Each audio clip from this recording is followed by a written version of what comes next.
हमारा उद्देश्य किसी की धार्मिक भावनाओं को भड़काना नहीं, बल्कि भक्त समाज को सही राह दिखाना है। दोस्तों नमस्कार। पिछले कुछ महीनों में एक बाबा ट्रेंड में चल रहे हैं, बागेश्वर बाबा।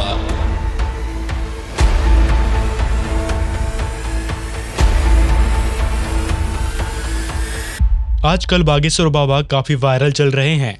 हर कोई इनके बारे में जानने की कोशिश कर रहा है। आप सोच रहे होंगे कि इस बाबा में ऐसा क्या खास है, तो आइए हम आपको बताते हैं बाबा बागेश्वर का पूरा सच।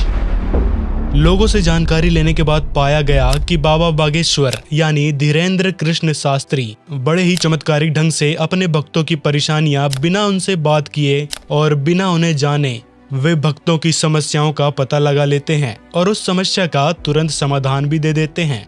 दोस्तों, धीरेन्द्र शास्त्री मन की बात बता देने वाली शक्ति के लिए प्रसिद्ध हैं। इस शक्ति को आध्यात्मिक मार्ग में सिद्धि कहते हैं। मन की वृत्ति बताने वाली सिद्धि। सिद्धियां 24 प्रकार की होती हैं, जिसमें से एक सिद्धि धीरेन्द्र शास्त्री जी के पास है। चलो मान लिया उन्होंने आपके मन की बात बता दी, आपकी समस्याओं को गिनवा दिया, लेकिन उनके द्वारा जो समाधान बताए जाते हैं वो तो सामान्य गुरु, संत, कथावाचक पहले से ही बताते आ रहे हैं कि इस मंत्र का जाप इतने बार कर लो, उस व्यक्ति की फोटो मेरे पास ले आओ, तुमको वो सताना बंद कर देगा। 9 मंगलवार बालाजी को सिंदूर चढ़ाओ, मन में बालाजी बालाजी जप करो, प्याज लहसुन मत खाना, खाते हो तो बंद कर दो। बजरंगी रे बजरंगी, हु हा हु हा हु हा हु हा। ये ओम एम आदि आदि, ये हमने हवन का लिखा। कुल देवी का हवन कराएं फिलोरा की। शत्रु शांत होंगे, देवी अनुष्ठान करवा दें, कृपा होगी, आशीर्वाद है। और भी अजीब अजीब तरीके के समाधान बताते हैं। यदि कोई तुरंत समस्या समाधान की बात आती है, जैसे चोरी हो गई या फिर कोई सामान गुम हो गया या व्यक्ति खो गया, उस विषय में धीरेन्द्र कृष्ण शास्त्री जी कुछ बोल ही नहीं पाते। कह देते हैं कि ये तो पुलिस का काम है। ये बात बोलकर श्रद्धालु को चुप करवा देते हैं। दोस्तों, आपको बता दें कि धीरेन्द्र शास्त्री जी कहते हैं बालाजी यानी हनुमान जी के पास 8 सिद्धि है, जबकि असल में आध्यात्मिक मार्ग में 24 सिद्धियां होती है। इससे एक बात साबित हो जाती है कि इनका भक्ति मार्ग अधूरा है। लोग इतने भोले हैं कि मन में चल रही बात को यदि शास्त्री जी ने बता दी तो बस इतने में ही खुश हो गए कि वाह, इन्होंने मेरे मन की बात बता दिया। यही चाहती थी गुरुजी। आई है क्या उनसे शादी होगी अथवा नहीं होगी? सच में यही था मेरी। कभी कभी तो समाधान भी लोगों ने ही सोच रखा होता है, वो भी धीरेन्द्र शास्त्री जी उन्हीं को बता देते हैं कि आपका समाधान है। तो ये सुनकर श्रद्धालु और भी खुश हो जाते हैं कि देखो, ये बात तो मैंने मेरे मन में सोच रखी ही थी और इन्होंने भी बता दी, तो अब तो समाधान जरूर होगा। दोस्तों, आपको यहाँ समझने की जरूरत है कि इनके पास सिद्धि है मन की बात जान लेने की, लेकिन धीरेन्द्र शास्त्री जी के दिए मंत्र व इनके द्वारा बताए समाधान से आज तक किसी को भी लाभ नहीं होगा, क्योंकि ये मंत्र किसी भी हिंदू धर्म के सदग्रंथों में वर्णित ही नहीं है। अधिकतर समाधान में ये लिख के दे देते हैं पर्ची में, ओम श्री नमः का जाप करो, शिव जी का अभिषेक करो, हनुमान जी की भक्ति शुरू करो, राम राम बोलो, सन्यासी बाबा की जय बोलो और ओम नमः शिवाय मंत्र के जाप करने को कहते हैं, जो कि कोई मंत्र ही नहीं है। जी हाँ, ओम नमः शिवाय कोई मंत्र नहीं है। और भी जो मंत्र ये बताते हैं वो तो मंत्र है ही नहीं। ओम नमः शिवाय को लेकर शिव पुराण भी स्पष्ट करती है। इस पर हमने एक स्पेसिफिक वीडियो बना रखा है, डिस्क्रिप्शन पर दिए लिंक पर जाकर आप देख सकते हैं। तो वापस आते हैं इनकी सिद्धि शक्ति के ऊपर। दोस्तों, कहने का मतलब है कि इनके पास जो सिद्धि है उसके द्वारा ये सिर्फ समस्या जानकर लोगों को वे समस्याएं बता सकते हैं। उन समस्या का समाधान इनके पास नहीं है, ये तो अपने मनमाने तरीके से समाधान बताते हैं। दोस्तों, बोलने वाली की कला बहुत मायने रखती है, जो कि धीरेन्द्र शास्त्री जी के पास है, जिससे लाखों श्रद्धालु प्रभावित होकर उनके हर एक वचन पर विश्वास कर लेते हैं और उनके अंधश्रद्धा और अंधविश्वास के पीछे लग जाते हैं। इसी प्रकार लोगों की भीड़ वहां इकट्ठे होते जा रही है। लोग वीडियोस देखते हैं, वहां की पब्लिक को देखते हैं, इसी पर आसक्त होकर वो उनके पीछे लग जाते हैं। जहां अन्य संतों का ज्ञान पाखंड और आंख मूंद कर विश्वास करने में बल देता है, वहीं संत रामपाल जी महाराज का ज्ञान कबीर साहिब की तर्ज पर है। मैं कहता हूँ आखन देखी, यानी प्रमाणित बातों पर खरा उतरता है। जहाँ ऐसे नकली गुरु भाग्य के परिवर्तन को असंभव बताते हैं, वहीं संत रामपाल जी महाराज किस्मत यानी भाग्य को बदल देने वाली सद्भक्ति विधि का जिक्र अपने हर एक सत्संग प्रवचन में करते हैं। इसके बारे में हम आगे बात करेंगे। दोस्तों, सही मायने में देखा जाए तो एक सिद्धि है जो शास्त्री जी को मिली है, वो सिर्फ इनके पिछले जन्म की कमाई है। अभी के समय इनके पास सद्भक्ति नहीं है, ना ही इनके पास पूर्ण मोक्ष और पूर्ण परमेश्वर की जानकारी है।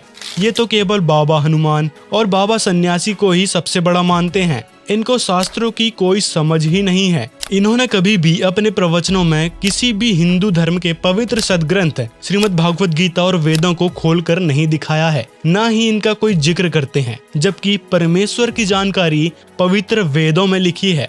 जहां एक और धीरेन्द्र शास्त्री जी का ज्ञान कोई आधार या प्रमाणित नहीं है, वहीं संत रामपाल जी महाराज सभी तरीके से वैज्ञानिक, तर्कपूर्ण एवं शास्त्रों में वर्णित पद्धति के आधार पर ही ज्ञान बताते हैं। इस पर भी हम आगे बात करेंगे। दोस्तों, बागेश्वर धाम में एक बालाजी का मंदिर है। वहाँ के पुजारी पहले धीरेन्द्र शास्त्री जी के दादा गुरु थे, जो सन्यासी बाबा के नाम से प्रचलित थे। धीरेन्द्र शास्त्री, जिन्हें बागेश्वर सरकार भी कहते हैं, वो शिव जी और बालाजी यानी हनुमान जी के पुजारी हैं। उनकी ही भक्ति बताते हैं, मंगलवार व्रत करने और हनुमान जी के मंदिर जाने की सलाह देते हैं। गुरु दीक्षा में भी शिव जी और हनुमान जी के ही मंत्र देते हैं। लेकिन भक्ति मार्ग में आगे बढ़ने के लिए भक्ति मर्यादा बहुत जरूरी होती है, जो कि धीरेन्द्र शास्त्री जी के द्वारा कुछ ही नियम बताए जाते हैं, जैसे लहसुन प्याज नहीं खाना, मांस मदिरा सेवन नहीं करना। सिर्फ ये ही नियम है, बाकी कुछ भी कुकृत्य करो, भक्ति के नाम पर सिर्फ भजन सुनना, इनके प्रवचन सुनना और कुछ नहीं। मन में राम नाम जप करो और नियम इतने ही हैं। फिर धाम की पेशी लगातार ना कर पाओ तो महीने में एक बार, 2 महीने में एक बार। जबकि दोस्तों, वेदों में भक्ति की अलग विधि बताई गई है। सामवेद उतारचिक अध्याय 3 खंड 5 श्लोक 8 के अनुसार पूर्ण तत्वदर्शी संत 3 बार में नाम उपदेश संपन्न कराता है। इसी मंत्र में कबीर परमेश्वर का भी जिक्र है, जबकि वेदों में कहीं भी शिव जी और सन्यासी बाबा बालाजी यानी हनुमान जी का कोई जिक्र नहीं है। और वेदों में कई सारी जगह कबीर साहिब यानी कबीर देव का जिक्र है। अब दोस्तों, संत रामपाल जी महाराज जी का नाम सुनते ही लोगों के मन में आता है कि ये महाराज जी तो देवी देवताओं के विरोधी हैं, ब्रह्मा विष्णु महेश और देवी देवताओं की पूजा छुड़वाते हैं। लेकिन दोस्तों, ऐसा नहीं है। महाराज जी इन सभी देवी देवताओं की भक्ति छुड़वाते नहीं हैं, बल्कि उनके गुप्त मंत्र का जाप करने को कहते हैं, जिससे ये सभी देवी देवता हमको तुरंत प्रभावी रूप से लाभ देना शुरू करते हैं। जिससे इनके आगे हवन करना, धूप बत्ती लगाना, घंटी शंख बजाने और इनके आगे नारियल फोड़ने, सिंदूर चढ़ाने की जरूरत नहीं पड़ती। संत रामपाल जी द्वारा बताए मंत्रों के जाप से ही सभी देवी देवता लाभ देना शुरू कर देते हैं। और आपको बता दें कि महाराज जी द्वारा दिए गए मंत्रों से भक्त के अंदर 24 सिद्धियां आ जाती है, जिनका प्रयोग मोक्ष प्राप्ति के सफर में विशेष सहायक होता है। धीरेन्द्र कृष्ण शास्त्री जी तो मात्र एक सिद्धि पाकर पंसारी बन गए। अब आप विचार कर सकते हैं कि संत रामपाल जी महाराज द्वारा बताई भक्ति कितनी ऑथेंटिक है।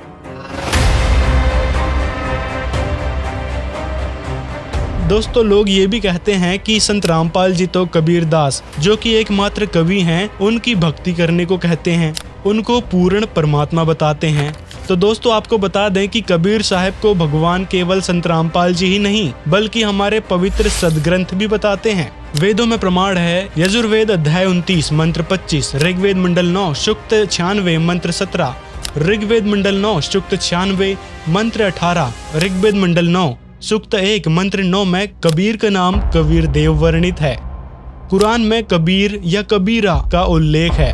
पवित्र कुरान शरीफ सूरत फुरकान 25 आयत 52 से 59 में, पवित्र बाइबल के उत्पत्ति ग्रंथ के अध्याय 1:26 और 1:27 में प्रमाण है। ऑर्थोडॉक्स यहूदी बाइबल के अय्यूब 36:5 में भी है। गुरु ग्रंथ साहिब के पृष्ठ 24 राग श्री महला 1 शब्द संख्या 9, गुरु ग्रंथ साहिब पृष्ठ 721 महला 1 तथा गुरु ग्रंथ साहिब राग अस्वारी महला 1 के भाग में भी कबीर साहिब के भगवान होने का जिक्र है। तो देखा आपने, किस प्रकार संत रामपाल जी ने इन सभी सदग्रंथों को समझकर भक्त समाज के सामने परमेश्वर की संपूर्ण जानकारी लाई है। धीरेन्द्र शास्त्री जी की तरह नहीं कि अपनी सिद्धि शक्ति को बालाजी और सन्यासी बाबा का चमत्कार बताकर जनता को गुमराह करना शुरू कर दिया। दोस्तों, यदि संत रामपाल जी के बारे में बताएं तो महाराज जी एकमात्र ऐसे संत हैं जिनके अनुयायी अपने गुरु द्वारा बताए नियम को वास्तव में निभाते हैं। संत रामपाल जी ने अपने शिष्यों के लिए रिश्वतखोरी, चोरी, ठगी, दहेज लेना देना आदि की मनाही कर रखी है और वास्तव में उनके शिष्य उनके बताए नियम भक्ति मार्ग पर चलते हैं, जिससे उनको अनेकों लाभ और जीने की नई राह मिली है। दोस्तों, धीरेन्द्र शास्त्री जी के दरबार में अलग अलग कैटेगरी भी होती है। एक साधारण भक्त और दूसरे वीआईपी भक्त होते हैं। चलो वीआईपी में सोफा पे बैठिए। हाँ, साड़ी पहने। आओ बहन जी जल्दी। तुम बहुत देर से सोच रही कि बड़े आदमियों के कोई नहीं है क्या?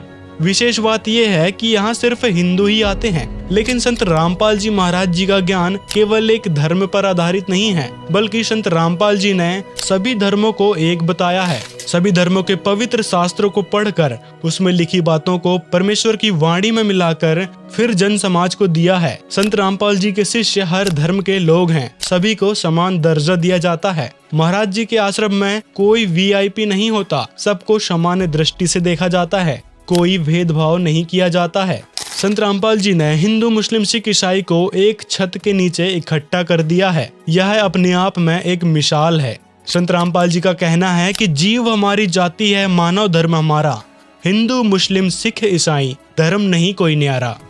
अब आपके मन में भी सवाल उठेगा कि संत रामपाल जी महाराज इतने महान हैं, तो फिर धीरेन्द्र शास्त्री की तरह चमत्कार क्यों नहीं दिखाते, सभी के दुख दूर क्यों नहीं करते? तो दोस्तों, आपको बता दें कि संत रामपाल जी जो मंत्र व भक्ति विधि बताते हैं, उससे ही भक्तों को सभी प्रकार के लाभ मिलना शुरू हो जाते हैं। लोगों को सिर्फ चमत्कार के पीछे नहीं भागना चाहिए। भक्त समाज को चाहिए कि संत की पहचान के लिए सबसे पहले उसके ज्ञान को समझें। संत वो नहीं होता जो सिर्फ चमत्कार करते फिरे, और संत वो भी नहीं होता जिससे चमत्कार ना हो। ये दोनों बात कैसे? क्योंकि पूर्ण संत जो भक्ति विधि बताता है, उससे चमत्कार करने की आवश्यकता नहीं पड़ती, चमत्कार अपने आप ही होते हैं।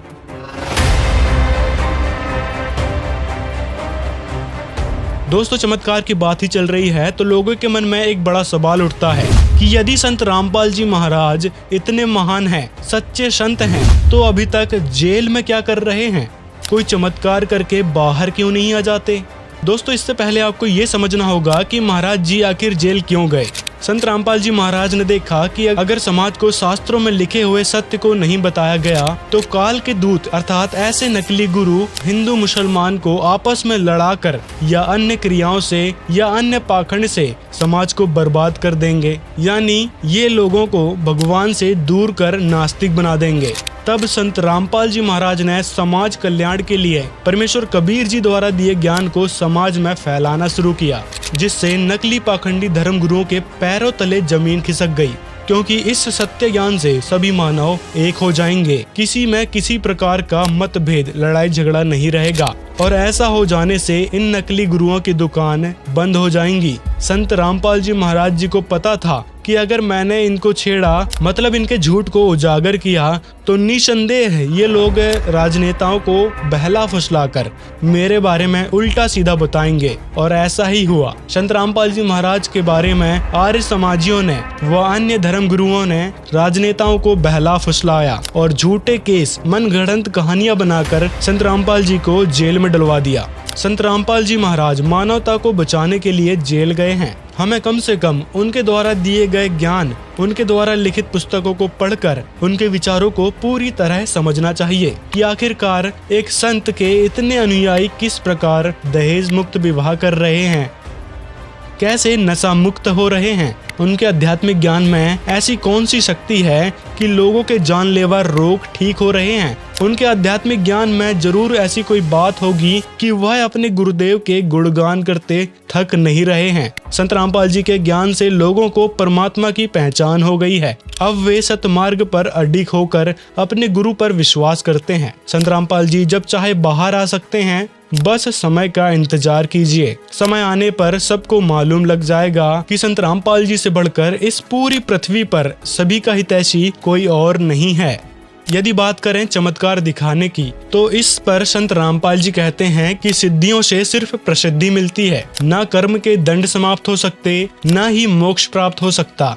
यदि आपने किसी की समस्या का पर्चा बना भी दिया, लेकिन उसकी समस्या का समाधान सही नहीं बताया, तो उसकी समस्या लिखने का क्या अर्थ हुआ। उसकी समस्या तो उसको भी पता है जिसको आपने पर्चे पर लिख दी। लाभ धाम से होगा, समय बहुत लगेगा, समय लगेगा, जल्दी ठीक नहीं होगा। अभी 2.5 वर्ष का समय, क्योंकि आपकी स्ट्रेस के कारण जो डिप्रेशन बना आपको, 4 साल से परेशान है, दवा काम नहीं कर रही है, शिथिल होता, त्योहारों के समय आपको ज्यादा पीड़ा बनती है। वो तो समस्या लेकर आपके पास आया था, समाधान बताया नहीं, सिर्फ इसी में अपने आप को महान सनातनी मान लिया कि मैंने उसके मन की बात जान ली। ये सिद्धियां सब खिलौने जैसी हैं। बिना सद्भक्ति के ये गुरु भी और इनके शिष्य भी 84 लाख योनि में जाने से नहीं बच सकते।